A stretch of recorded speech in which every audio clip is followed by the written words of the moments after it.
Good evening, one and all. We welcome you all to the international webinar series on holistic health, well-being, and sustainable development 2024, commemorating Azadi Ka Amrit Mahotsav, nation celebrating 76 years of independence, United Nations Sustainable Development Goals 2015 to 2030, as part of awareness and campaigns in collaboration with Sri Holistic Health Foundation India and Sri Research Institute Center for Art, Sciences and Wellbeing. Before we start our sessions, let's take the blessings of Almighty.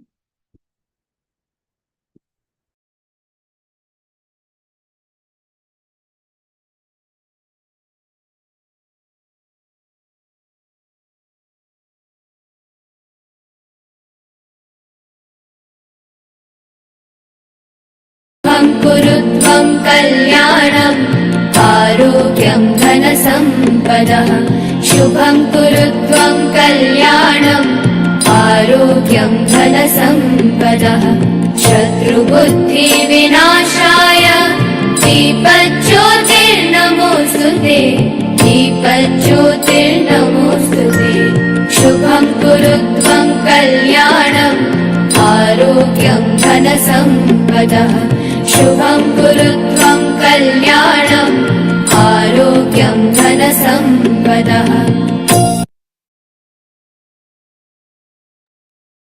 With the blessings of Almighty, we shall continue with today's sessions, commemorations. This week is commemorated as Animal Cruelty, Human Violence Awareness Week from April 15th till 21st in UK. It is observed during the third full week in April every year in the United Kingdom. This year it takes place from April 15th to 21st. The purpose of this week is to bring the light the inhumane acts of animal abuse and violence towards humans and the connection the two can have. Both of these acts unwarranted and unacceptable in any way, and this week initiates much needed conversation around the same. Animal cruelty and human violence are horrendous acts with a connection that can often go unnoticed. Looking back at the history, there is a plethora of archaeological evidence that has been considered for the study of violence and cruelty. There have been many proposed theories attributing the origin of violent acts of archaeological remains found of humans and animal skeletons. However, none have been concrete enough to confirm a time of origin. The remains were only suggestive of individual incidents and could not be used to generalize a time period. However, the evidence of prehistoric acts of violence is minimal compared to the geographical area and the population at that time. This helps us determine our DNA is not predisposed to violence. Instead, acts of violence are a result of historic and social factors and are a product of society and culture as a whole. The silver lining to this unfortunate fact is that this means that we as a society can also be in charge and collectively put an end to inhumane acts. Behaviors of cruelty and violence against neither animals nor humans are right or justified in any way. Studies show that domestic abusers are more likely to target pets for animal cruelty. Domestic and child abusers exhibit violent tendencies that are indicative of their capability and inclination also being animal abusers. Violence is never the answer to anything, and there must be a change brought to end these horrific acts that are unfortunately still quite common in our society. Animal Cruelty Human Violence Awareness Week intends to bring members of the society together to join hands against these acts and move towards a better tomorrow.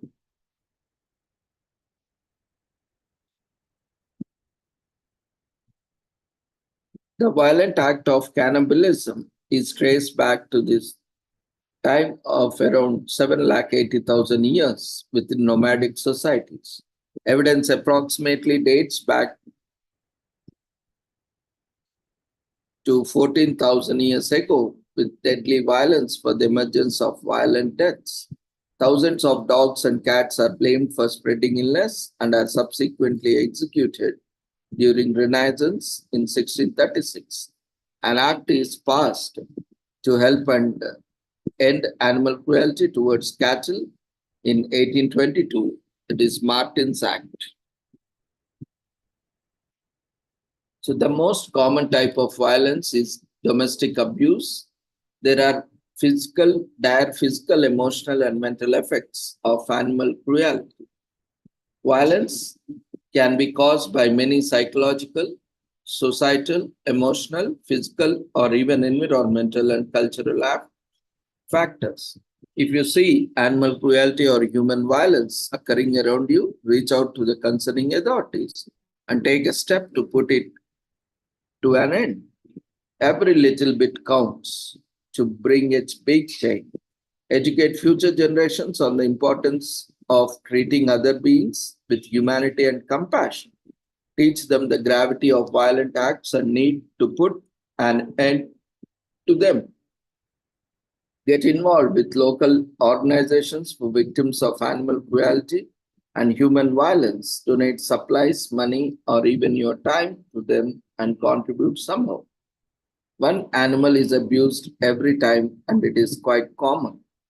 Around 71% of domestic abusers have also been violent towards animals, and there is a connection between animal cruelty and violence to human cruelty and violence. Those who are committed or committing violence, cruelty towards animals are more likely to commit similar cruelty and violence on humans.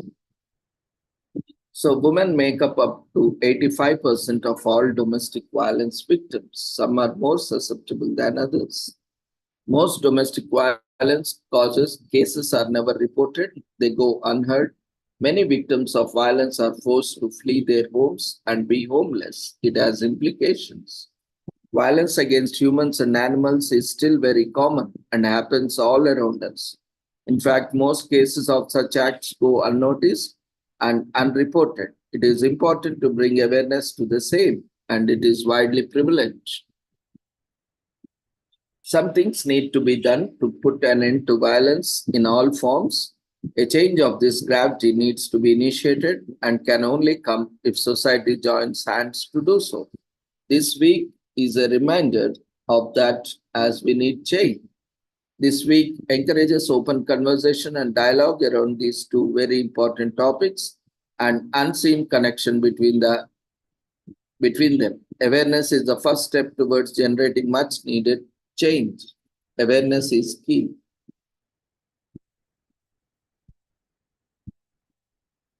This week is also commemorated as Canada Book Week from April 15th to 21st in Canada, which is an annual event that is marked on these days. The decision to have holiday falls on the third week of April. It can be part of Canada Book Day, which shares the same day as World Book Day.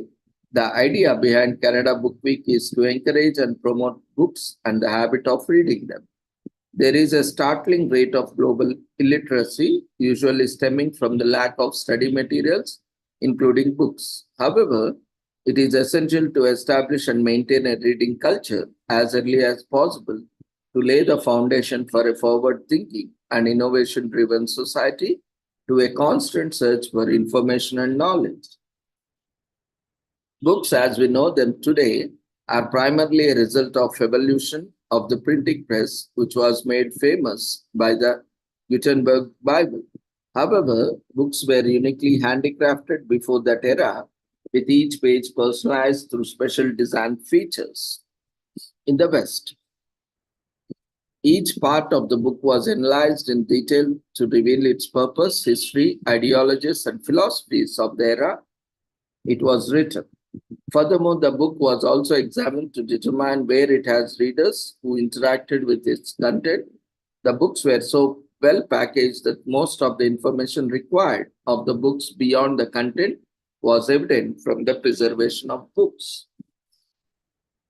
The history of books comprises the development of writing and various other inventions, such as paper and printing, as well as the modern day business of book printing. The earliest societally acknowledged history of books predates the conventional idea of books as known today.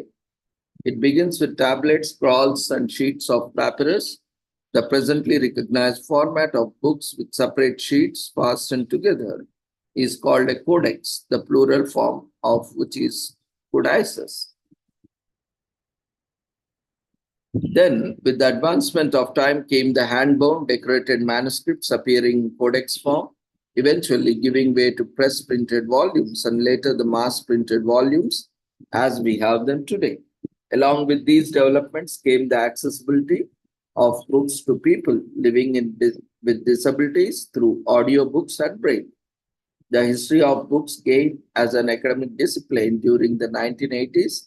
The fundamental purpose of the history of the books is to demonstrate and portray the book as an object, not just the text contained within it as a conduit of interaction between readers and the book content.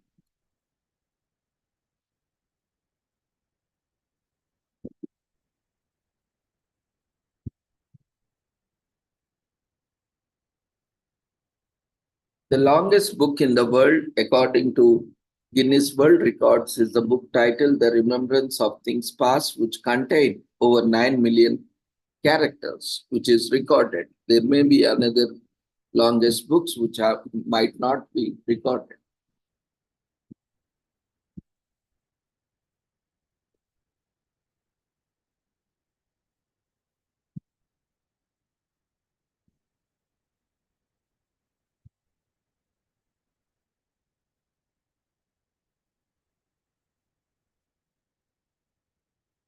Today, this week is also commemorated as Money Smart Week in US, which is celebrated from April 15 to 21st. This week is celebrated every year in April to empower people with the knowledge and skills needed to make well-informed personal finance choices. The world of finance and banking can often seem daunting, especially if you are uninitiated or have no professional help available. We know how you feel, but the good news is that it's never too late to learn. Consider this week as an opportunity to educate yourself on all those difficult terms and get tips on how to properly handle your hard-earned money. So it is a perfect time for students to start thinking about their future in higher education. With the cost of college being so high, it's a great time to be getting educated on how students' loan work and FAFSA income limits, student loan deferment, and work study and how to get it. Students planning for their future can make some smart money decisions that will translate to huge savings in the future. Money Smart Week helps people from all walks of life to build their financial capabilities so that they can secure their financial futures. Even though money has been around for a long time, it wasn't until the 20th century that financial literacy was taught officially for the first time. An act that had a significant impact on financial literacy was the Smith-Lever Act of 1940, which led to the creation of university programs that conducted research and taught common public some useful practical information about several topics, including personal finance. So this Money Smart Week is an annual national public awareness program organized by the Federal Reserve Bank of Chicago. It began in 2002 as a coordinated effort of over 40 Chicago area organizations to promote financial literacy. The Federal Reserve Bank of Chicago brought these members together to pool their resources and ideas to achieve greater public awareness of the programs and services available in the city of Chicago. Managing personal finances can seem tricky at first. It's easy to procrastinate on these things, but once you get down to it, you'll be surprised on how easy things can be. Remember, it's not just about getting the bread, but also learning how to save it. Through Money Smart Week, places like libraries hold events on fathoming and tackling diverse financial issues like house purchases, renovation loans, personal spending plans, property tax appeal process, financial aid packages, Medicare plan choice, and wills and trusts. This week is also commemorated as National Freelance Business Week in US from April 15th, that is today, till 21st. While freelance business are run independently, there is still power in unity and a sense of community to keep moving onwards and upwards. This week brings together freelance business and owners to exchange thoughts and ideas, ask and answer questions, and feel like a part of bigger community. Freelancing is an idea that has been around for hundreds of years. The word freelance first appeared in the print in the early 19th century. The Life and Times of Hugh Miller by Thomas N. Brown was the first publication to use the term. Following that, Sir Walter Scott referenced it in his work. Ivanhoe. Originally, freelancers were mercenary soldiers who sold their services in the Middle Ages, which is quite analogous to its present day meaning. As the centuries passed, the term outgrew its military roots and gained prominence in the corporate world. There were no significant changes in meaning during this transition. Freelancers still compete in the market, sell their product services to numerous business, and get paid in return. A modern day freelancer is a person who is self employed and is not dedicated to a single employer for long term. Sometimes freelancers choose a firm or a temporary agency to represent them and resell their services. On the other hand, some prefer to work independently or through professional associations or websites. Emily Leach, a pioneer of sorts in freelancing world, is of firm belief that freelancers work best in an active, uplifting community. She built the largest freelance community in the US and declared every third week of April to be National Freelance Business Week.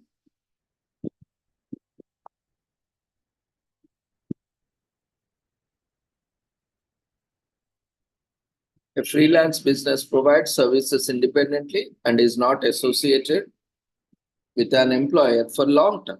The first step is to determine what you would like to sell. Then it's all about putting your services out there and developing a reputation in the space. It is possible to start freelancing without any prior experience.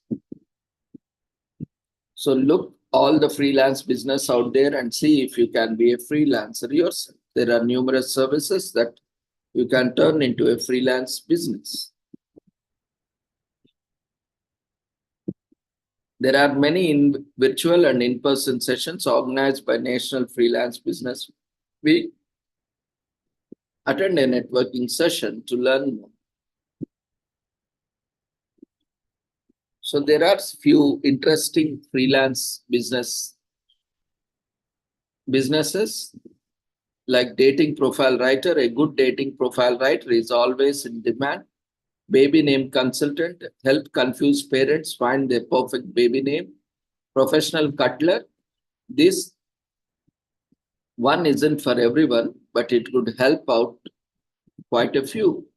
YouTuber. This one allows you to be as creator as possible. Matchmaker.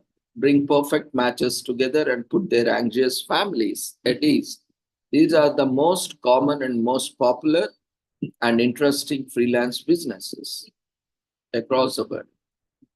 So freelancing is something that is mostly done alone. This week creates a sense of community for freelancers and giving them a place to come for support and inspiration. It encourages exploration. It widens our horizons. This week is also commemorated as National Work Zone Awareness Week in USA from April 15 to 19. It is a public health and safety event held each year to shine a much-deserved spotlight on how we all are equally responsible for our maintaining work zone safety. So let's support this event by learning about the importance of practicing extra caution while moving through construction zones and paying attention to the motorist and worker safety. Around 24 years ago, Virginia Department of Transportation came up with a plan to raise work zone safety awareness internally. They launched a public awareness campaign the very next year, and within 2 years, their plan had attracted the attention of American Traffic Safety Services Association, the American Association of State Highway and Transportation Officials, and the Federal Highway Administration, all of whom partnered with Virginia's Department of Transportation to establish National Work Zone Awareness Week, coordinating and sponsoring events to raise awareness about this public campaign. Soon they were joined by various transportation partners like Federal Motor Carrier Safety Administration, National Highway Traffic Safety Administration, Occupational Safety and Health Administration, Virginia Department of Transportation, Maryland State Highway Administration, DC Department of Transportation, Associated General Contractors, and American Road and Transportation Builders, and many more. This increased exposure resulted in multiple national events being hosted. They also have large support from various individuals and organizations who have been impacted by work zone safety. Each year, many states host their own National Work Zone Awareness Week events. A work zone is an area where roadworks takes place and typically involves construction, maintenance, and utility work. This place is marked with signs, channelizing devices, barriers, pavement markings, and or work vehicles. The color of a work zone sign are usually orange, announcing the road work is taking place around you and you should slow down and drive carefully. You also need to look out for workers who may be directing traffic. Accidents or crashes that take place within the boundaries of work zone or their entries, exits are called work zone crashes. The most common type include rear end crashes. So education and safety training is one of the best ways to increase awareness about work zone safety. If you are involved in construction work or know people who perform such tasks, you can organize events to retrain workers on safety protocols. If you are a motorist, it is beneficial to learn about safety tips while traveling through work zones and spread awareness to others too. Attend a work zone awareness event like this and spread the word. Spring and summer is the peak construction season, and this is season 2. Statistics indicate construction-related hiring increases by 40% during March and April each year, signaling the start of the construction season. The National Work Zone Awareness Week events are held at the beginning of April to coincide with the construction season in order to minimize the chance of accidents, and thus the event date was strategically chosen. While the actual work usually happens at night, the majority of work zone accidents actually occur in daytime hours. Data shows that motorists are hurt more frequently than workers in work zones. So it raises awareness about road safety, it saves lives, construction can go unimpeded with safety in place. So today is also commemorated as Declaration of Malacca as a historical city in Malaysia. Malacca is a province in Malaysia. It is in the south of Malay Peninsula. From the time of Malay sultanates to post-colonial era, Malacca has been a place of historical significance. In 2008, Malacca City became a UNESCO World Heritage Site. Parameshwara, known as Iskandar Shah, was the founder of city of Malacca. The Malay annals mention him as a ruler who ruled the kingdom of Singapura, present-day Singapore. After naval invention of the Majapahit Empire, Parameshwara founded his new capital near the banks of Bertam River in 1402.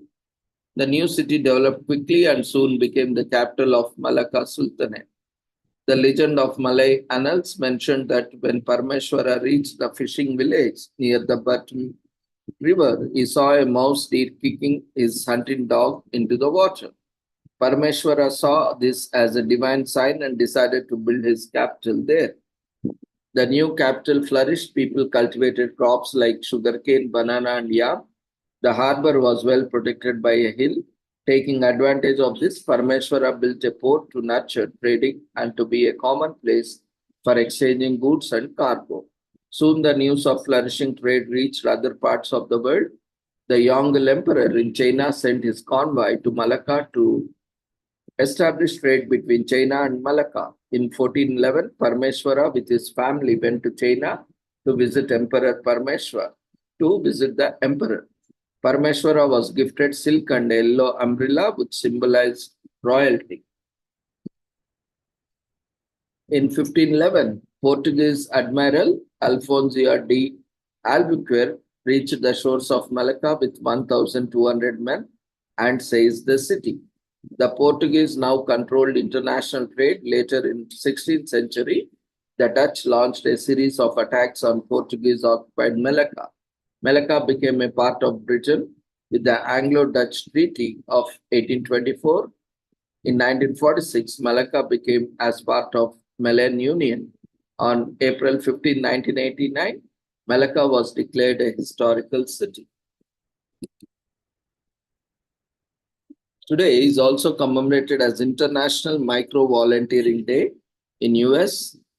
It is to raise awareness of the micro volunteering concept and how it can empower worthy cases and individuals to make the world better through bite-sized actions. It's also an opportunity for micro volunteering platforms, volunteering involving organizations and individuals to connect in a lens effort to further their contributions and show the potential of micro volunteering concept. International Micro Volunteering Day is an initiative of Help from the Home, a leading promoter of micro actions worldwide since 2008. Micro Volunteering Day was first held in 2014, attracting many organizations and thousands of people to dedicate some of their free time to good causes. The primary aim of Micro Volunteering Day is to engage individuals in micro volunteering tasks, encourage organizations to support the idea, promote discussion on concept, share photos plus stories via micro day or micro volunteering so that the day is promoted. The term micro volunteering was popularized by 2008 by the Extraordinary Skills for Change, and the concept of micro volunteering has since grown, becoming a global force to connect people who want to spend some of their time on more impactful use through a small volunteering task. The growth became significant because micro volunteering is bite-sized on demand, no commitment action that benefit a worthy cause. It doesn't take much of your time, only 1 to 30 minutes and you are done. Commonly, there are two types of micro volunteering: skilled one-off tasks and unskilled repeatable tasks. Whether playing games to contribute to research projects or volunteering via smartphone, you can create an impact. You can do micro volunteering anywhere during the commercial breaks at home, in a traffic jam, during smoke breaks, at work, or even in your pajamas in bed. That's the upside of micro volunteering because you can do it micro volunteering offline, such as picking up trash while walking on the street. Volunteering can help you develop a solid support system through regular contact with other people. Is donating better than volunteering? Either one is better. It just depends on personal preference. Whether when you are in short on time but you have extra money, donating is the choice and vice versa.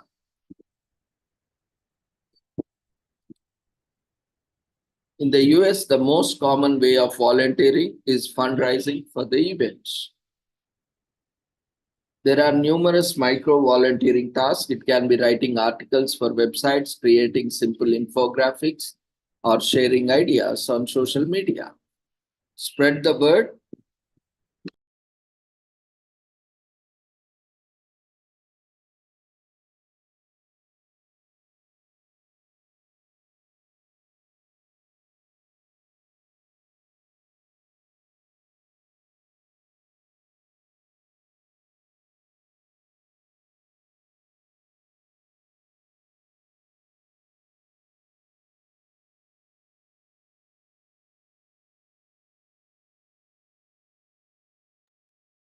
Spreading the word about the micro volunteering itself can be an act of micro volunteering. The more people know, the bigger the impact of micro volunteering can bring. One of the best ways to do it is using the hashtag. Micro volunteering doesn't replace traditional volunteering. You may want to volunteer at homeless shelters, retirement homes, or local public libraries. Your help is still needed. It is said that 93% of the people enjoy the volunteering experience repeatedly and reportedly. It can improve well-being. 22% of volunteers aged between age 18 to 24 say that volunteering helps them cut down on alcohol. Around 19% reportedly feel volunteering becomes too much like paid work. Non-volunteers are more likely to serve if a trusted friend asks him. So volunteering can help fill your experiences on resume, leading to a better chance of finding a job. So micro volunteering makes us more willing to participate. We can do it almost anywhere with less effort, and it takes less than a hour. As we mentioned before, micro volunteering doesn't replace the traditional one. Instead, it complements it. However, it is still a good concept as we can reach more people globally. Micro volunteering or traditional volunteering can give us a sense of purpose. We use our time in a meaningful actions, contributing to good causes.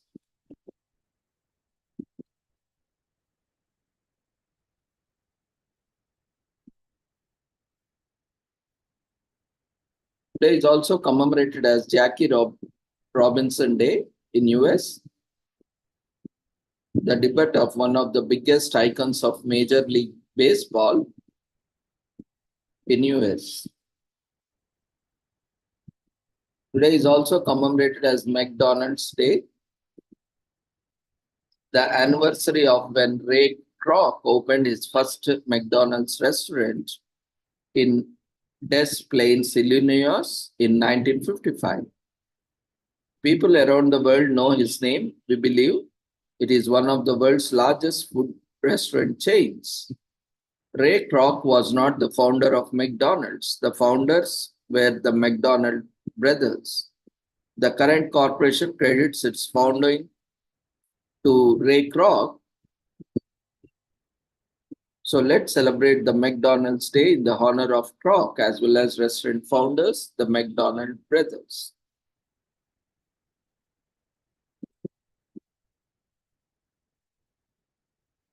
Today is also commemorated as National Anime Day.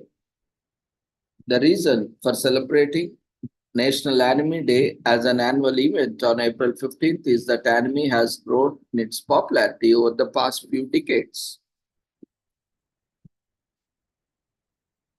Even though the anime style originated in Japan, it soon captured the imagination of audiences both in the West and East, resulting in the creation of merchandise, fan clubs, and other cultural merchandise. It gives people the opportunity to come together and share their anime experiences. It is also a great time to consolidate the brief but interesting history of anime in different parts of the world, while exploring new opportunities for introducing anime in film and social media. Hope you might watch many cartoon films, which are a kind of anime that is Japanese cartoons and animations. So Japan's pop culture has gained immense popularity in the past few decades. The term anime refers to Japanese cartoons and animations. Unlike the American style of animation, anime characters are less mobile and more attention is given to panning and zooming to create a more dramatic effect. Another unique feature of Japanese anime is the large eyes of the characters. Today, Japanese anime industry includes more than 400 production companies. Japanese anime became popular in the 1960s when Mushi Productions was set up by Osamu Tezuka. He was a professional manga artist and animator. He brought several changes to the conventional style of Japanese animation. Today, he is popularly known as the father of manga. Japanese anime developed as a massive fan base in the 90s when different TV series, video games, and comics became popular among children and teens in Japan.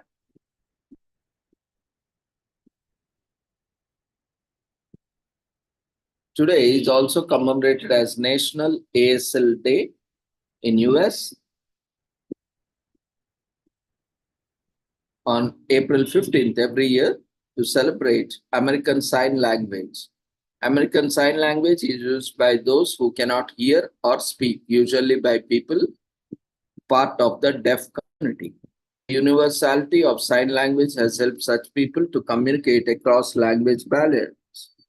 Though the written word is also a way to communicate, it is clunky, lacks expression, and it's time consuming, especially when message reads to be given fast. American Sign Language is also used by those who can speak and hear but need to communicate with those who cannot. In some countries, sign language is also the one of the official languages, as it is necessary to step towards inclusivity. The history of American Sign Language is over 200 years old. In the year 1815, a school for the deaf was established, hoping to create an accessible language for those who cannot hear or speak. However, it was a rudimentary language at that point. Sign language emerged as a combination of several sign languages that are still in use today, such as Native American Sign Language, French Sign Language, and Martha's Vineyard Sign Language. With the help of these pre existing sign languages, American Sign Language was born. Since that time, American Sign Language was created, it has been enthusiastically accepted throughout the world. Today, American Sign Language is used in Canada, all across America, and has even found its way to countries in Central Africa, West Africa, and Southeast Asia. Given its origin and its many commonalities with French Sign Language was also accepted in French colonies. Thanks to ASL, people are now able to communicate with each other without feeling hopeless or useless like others did before its emergence. American Sign Language has become a tool of communication for even those with various speech impairments. While American Sign Language is used as official sign language of news broadcasts, the language is also being taught as a subject module in many educational institutes around the world. If we all learn even a few words of American Sign Language, the world would become more accessible and inclusive in terms of speech and language.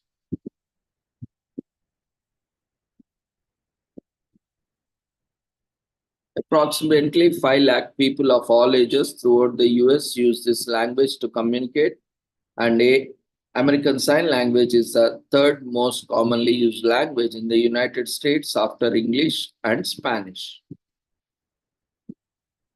Fewer than 1 in 20 Americans are currently deaf or hard of hearing. This means nearly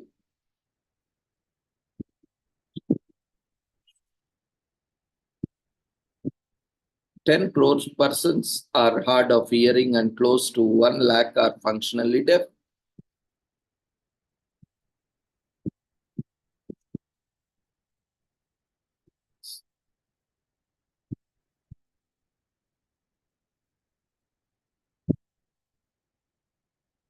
Today is also commemorated as National Gripers Day in US. It's a day for disgruntled, disappointed, and just plain displeased people who care about them are encouraged to listen and give them a chance to vent. The purpose of this is to bring back interpersonal communication and celebrate it within our community gathering places.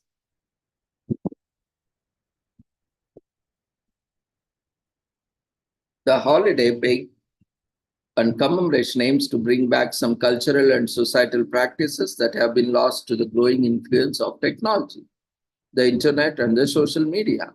In the 20th century, people gathered in pubs, taverns, diners, and coffee shops just to discuss with other people and express their concerns. This interpersonal and communal communication is seldom seen nowadays. Today is also commemorated as National Laundry Day in US.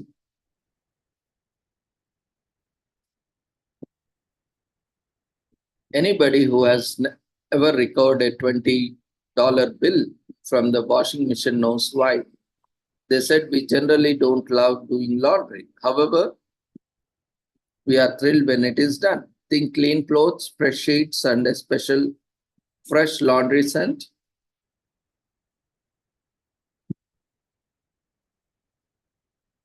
The word laundry comes from the Middle English lavandry, which in turn come from the Old French word lavandry or lavandier for person who washes linen.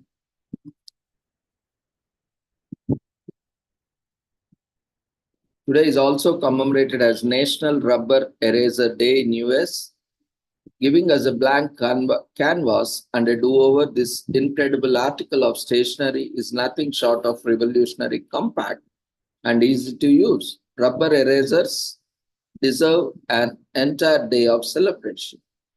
Before the invention of rubber erasers, people used tablets made of wax to remove lead or charcoal marks from paper.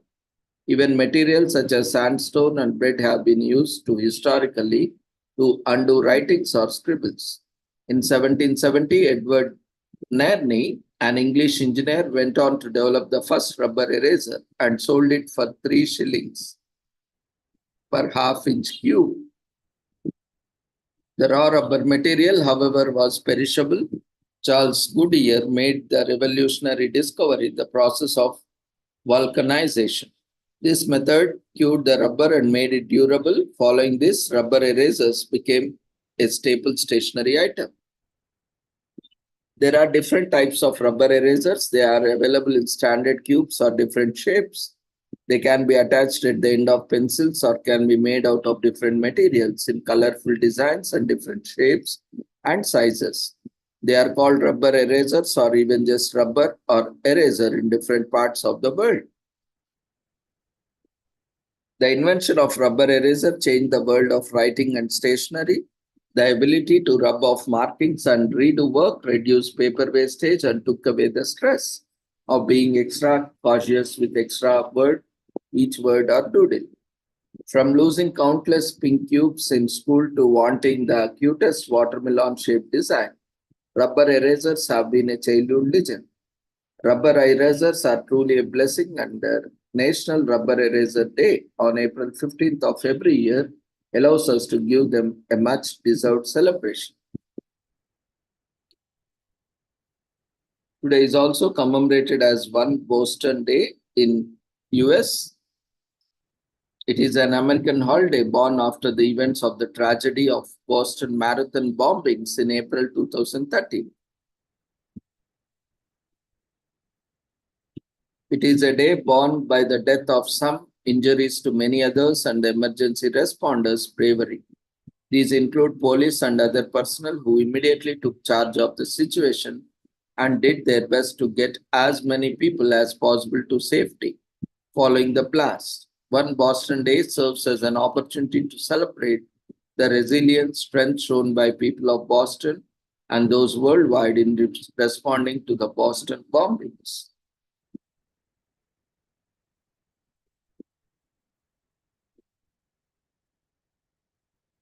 Today is also commemorated as World Art Day, which is celebrated every year on April 15th. All around the world, people have their definitions for what they consider to be art.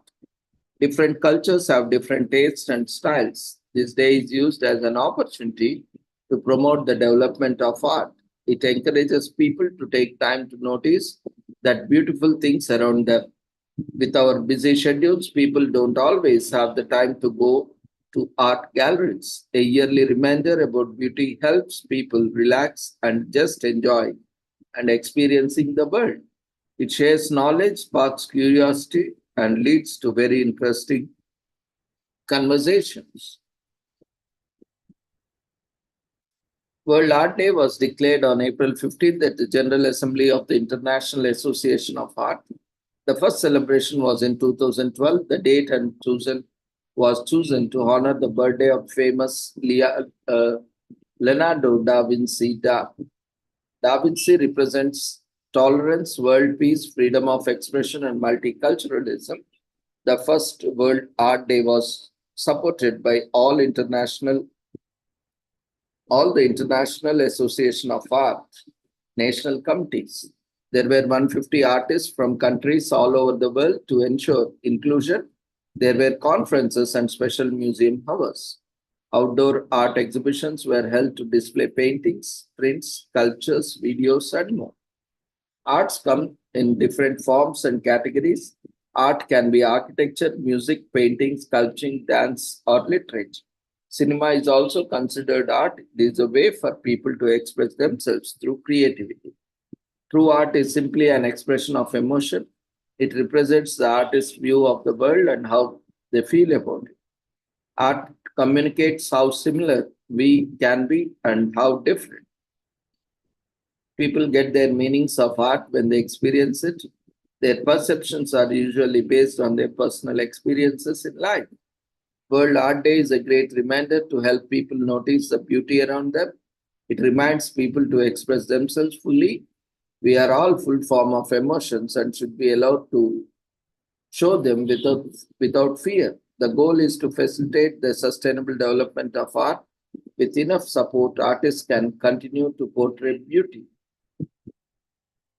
Anything that was created from imagination as an expression of emotion is considered an art. Art can be made by anyone. Cooking can also be considered as an art form. A cake, for example, can be considered a beautiful work of art. Cities like Rome, Paris, Vienna, and Jerusalem are well known for their arts and culture in the West. Florence, Mexico City, Venice, London, Barcelona, and Lagos are known for their art in the West. So you can get in touch with your creative side. You can write, draw, paint, or take photographs. There are many art museums and galleries that you can visit. They carry beautiful art pieces. You can buy or just enjoy looking at it. Movies are considered to be a form of art. Enjoy a classic movie that tells a great story. Art comes from imagination. Humans use their creative skills and imagination to create something that others can see. Art has professional applications like fashion, design, jewelry design, architecture, and wood crafts. Performance arts include music, dance, and theater. Art improves hand-eye coordination, strengthens focus, and teaches problem solving. Art can help people express complex feelings and emotions. Art is universal, can be understood by people all over the world. It has no language or border barriers. Art is known to help increase motivation, build self-esteem, and improve holistic health. Art opens the mind, helps people to see the world from a different point of view. It helps them get a new perspective. Today is also commemorated as Universal Day of Culture, celebrated on April 15th every year as an International Observance Day, first organized through the announcement of the International Pact. Universal Day of Culture aims to preserve the cultures of all countries and communities. Several nations recognize this significant day by organizing initiatives and events, also referred to as World Day of Culture. Is one of many days that commemorate an international cause, bringing people together under one goal. This very spirit of unity is what initiated Universal Day of Culture and still shapes much of its efforts. Universal Day of Culture is a product of an international pact to ratify a legal recognition of the conservation of cultural objects and works of art, known as Treaty on the Protection of Artistic and Scientific Instruments and Historic Monuments, or the Roerich Pact. It legally grants precedence to preserving artworks over military necessity in case of armed conflict. The document was drafted by the eponymous Nicholas Roerich, a Russian painter and author, in an effort to protect cultural and scientific works against the destruction in armed conflict. The Roerich Pact was first proposed in 1931, explaining the significance of the Universal Day of Culture. On April 15, 1935, it was first ratified by the United States in Washington, marking April 15th as the official day for the international observance.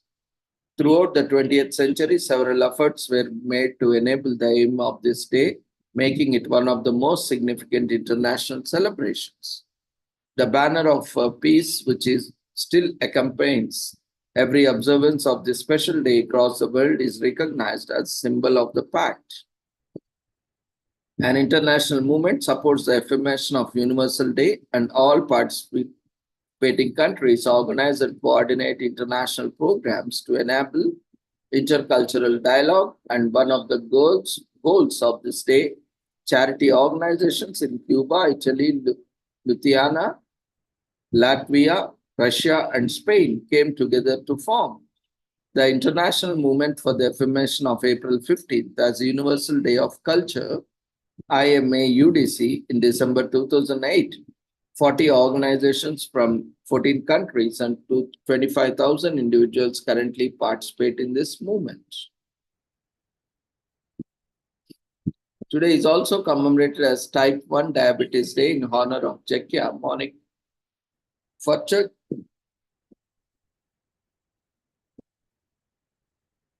who lost her life to type 1 diabetes.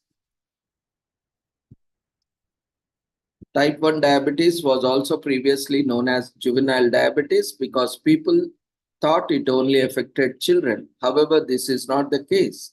There are about 20 million people who are living with type 1 diabetes in this world, and most of them are adults.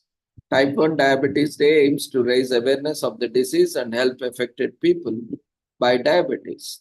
Type 1 diabetes is the type of diabetes in which the pancreas produces insufficient or no insulin, causing blood sugar to go abnormally high. A mix of environmental and genetic aspects can cause type 1 diabetes.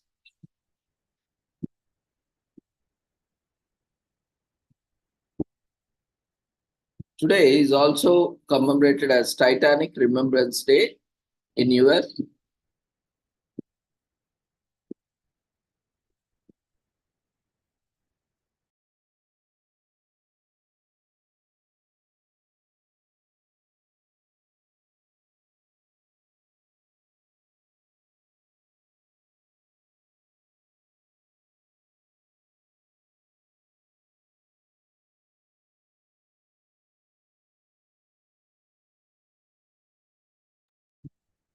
Also known as RMS Titanic ship, had four hull compartments that could be flooded without causing a critical loss of buoyancy and was thus considered unsinkable. This day is set aside to remember the victims and survivors of the unfortunate sinking of the ship and reflect on how the world jointly responded to a heartbreaking disaster. The Titanic was designed by the naval architect Thomas Andrews and constructed by Belfast shipbuilders Sarland and Wolfe. Upon completion, it was thought to be the world's fastest ship. It spanned 883 feet from stern to bow, and its hull was divided into 16 compartments that were presumed to be watertight. It was one of the largest and most luxurious ocean liners built during that time. On April 10, it departed Southampton, England, on its maiden voyage across the Atlantic Ocean. However, just before the midnight on April 14, it failed to divert its course from an iceberg and ruptured at least 5 of its hull compartments, causing water to fill them and ultimately leading to the sinking of the ship after it broke in half. Because of the shortage of lifeboats and the lack of satisfactory emergency procedures, more than 15,000 people went down in the sinking ship or froze to death in the icy northern Atlantic waters. Most of the 700 or so survivors were women and children. A number of notable American and British citizens died in this tragedy, including the noted British journalist William Thomas Stead and heirs to Strauss, Astor, and Guggenheim fortunes. The survivors lost everything they had on board and were helped by the public and charities all over the world. Several women relief committees help women in providing clothes, and several private trains took up the duty of transporting the survivors to their close families free of charge. International Convention for the Safety of Life at Sea, in short known as SOLAS, is established to govern maritime safety in 1914. A Night to Remember, the first historically accurate film about the Titanic disaster, is released in 1958. A joint US French expedition locates the wreck of Titanic lying on the ocean floor at a depth of 13,000 feet in 1985. The American epic romance and disaster film Titanic, which incorporates both historical and fictionalized aspects based on the sinking of the RMS Titanic, is released in 1997. So the last recorded survivor before the sinking of RMS Titanic was Eliza Gladys Melvina Dean, a British civil servant and cartographer. At 2 months old, she was also the youngest passenger aboard. The ship, which fell to the seabed in two parts, can now be found 370 miles off the coast of Newfoundland at a depth of 13,000 feet. For its luxury, Titanic tickets were expensive. Third class ticket costed around £7 in 1912, which was nearly 800 in today's terms. A second class ticket cost around nearly 1500 today, and a first class ticket cost a minimum of 30 more, that is 33,000 pounds today.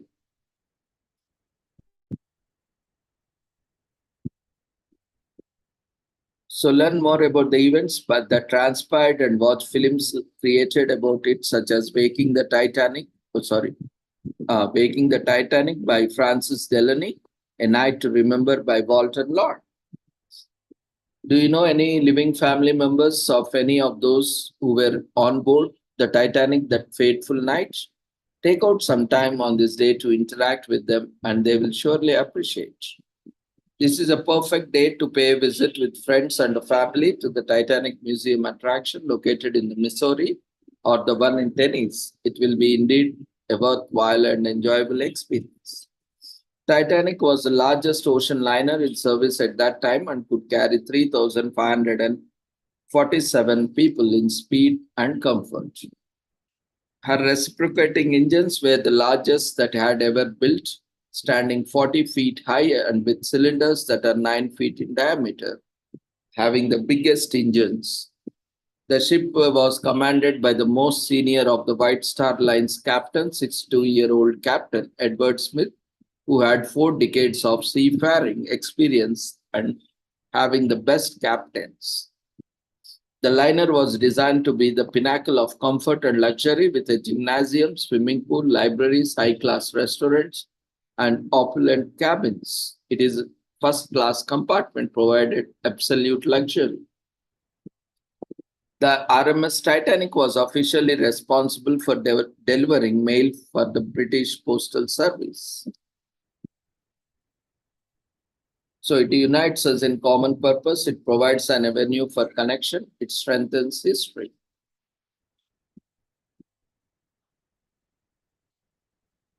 So we'll resume in a minute.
Today is also commemorated as Tax Day in US,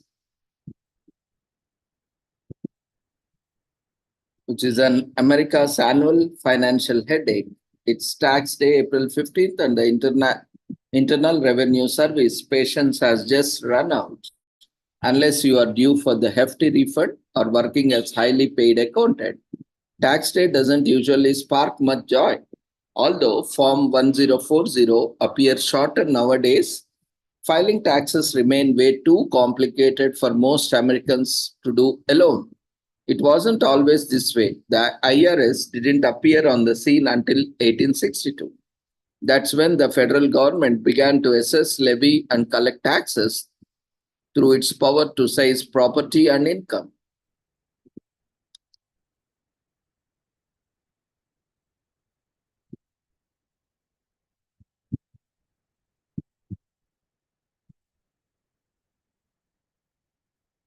Today is also commemorated as Take a Wild Guess Day in US,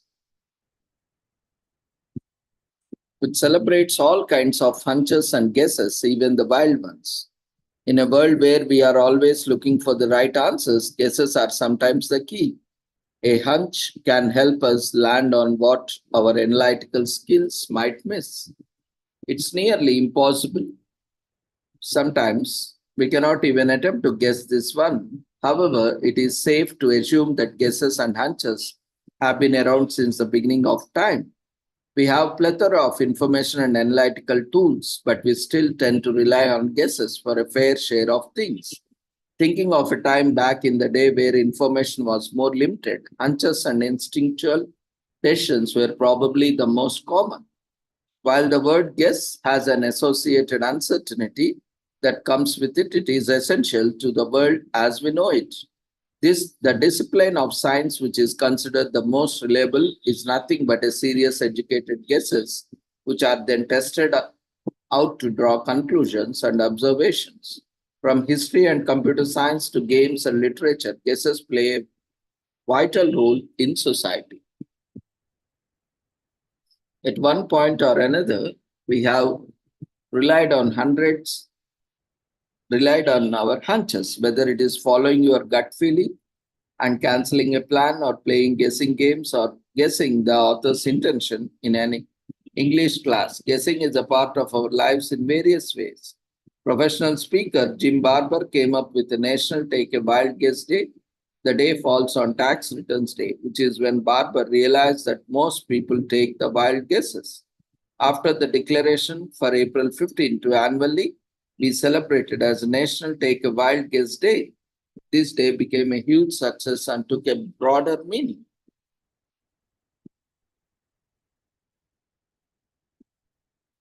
Today is also commemorated as Purple Up Day in United States.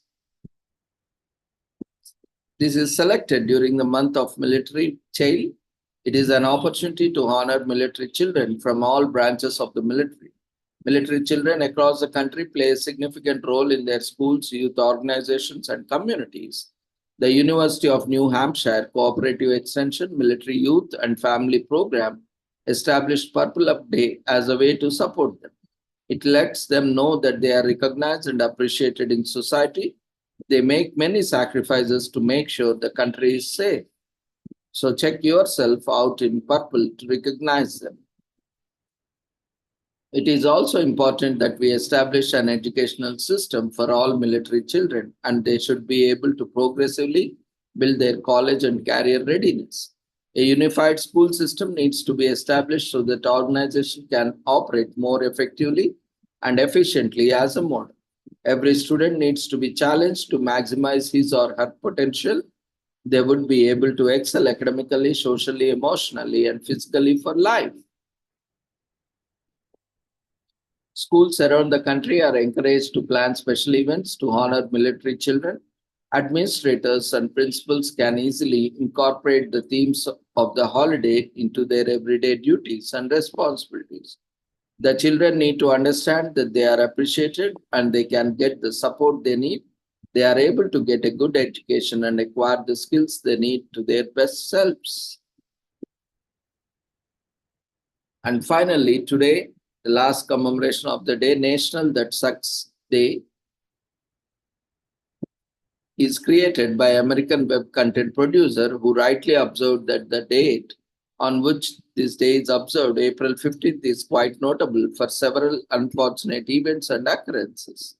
Two of the most notable tragic events associated with April 15th are the sinking of Titanic, a ship built in early 20th century, built to be the biggest and most indestructible vessel ever made. It would later sink into the bottom of Atlantic after hitting an iceberg. The infamous date also marks the day on which President Abraham Lincoln died.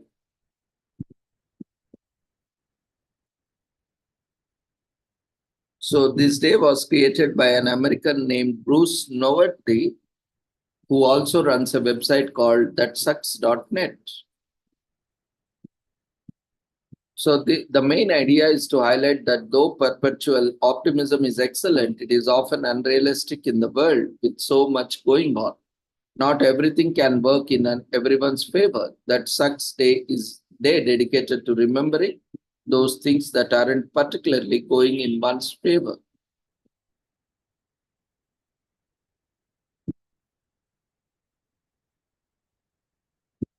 The date on which that sucks day falls coincides with unfortunate events of relatively global magnitude.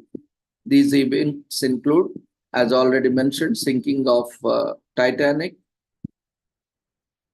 April 15th, is also where American President Abraham Lincoln died, and many.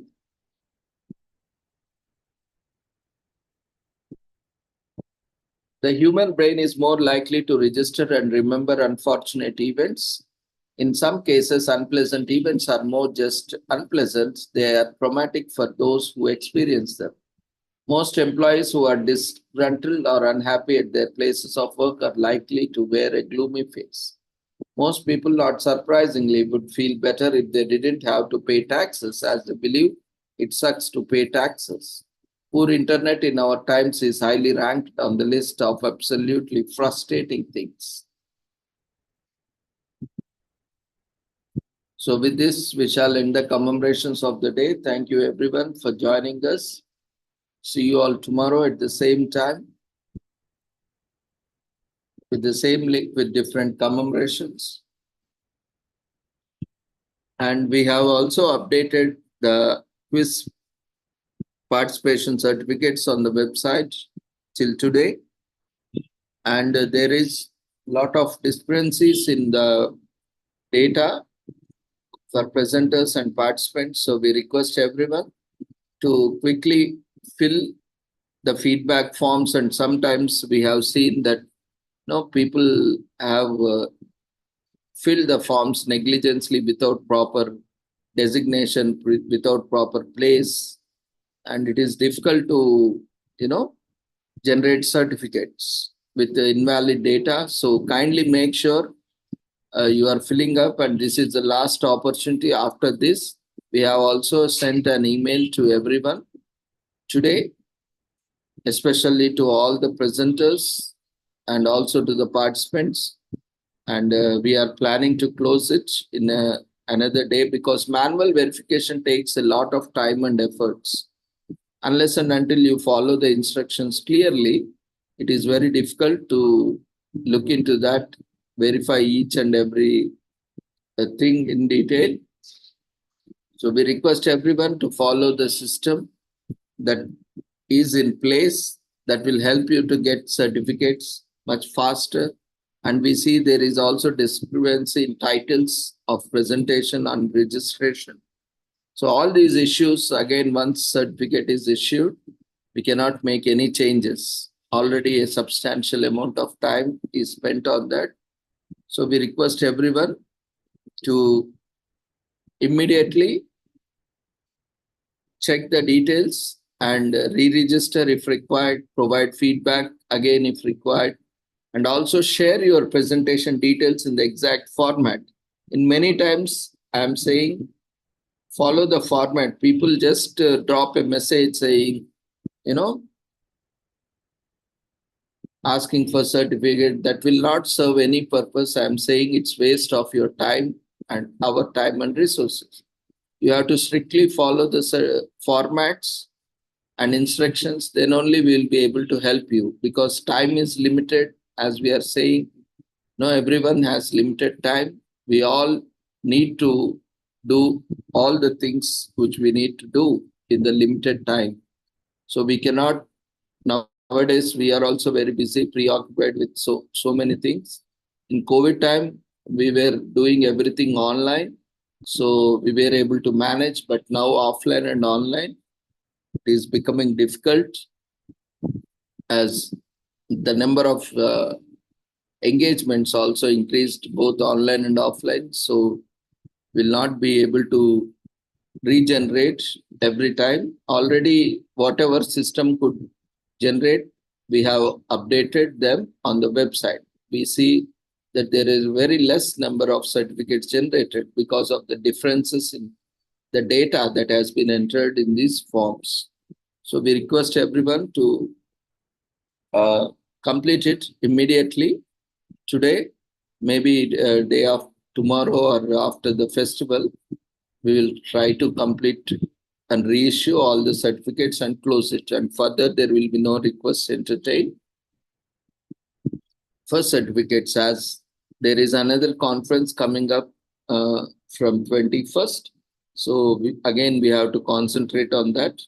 And those who are interested to register, you are free to participate and present. Anyway, your participation presentation is recorded live. You can show that. If you need certificates, you can follow the instructions, complete them to get your certificates.